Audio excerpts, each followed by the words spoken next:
नमस्कार. आता आपण पाहतो आहोत खंडाळ्याच्या घाटामध्ये आहोत आणि या ठिकाणचं नयनरम्य असं दृश्य आपण पाहत आहोत.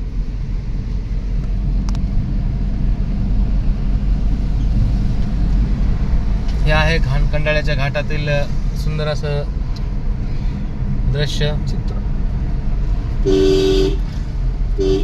या ठिकाणी पर्यटक त्याचा आनंद घेत आहेत आणि हे आहे खोपोली.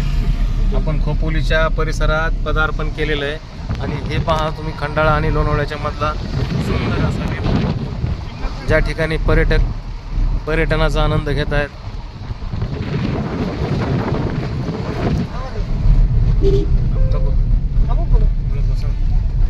हे मॅजिक करू शकतो.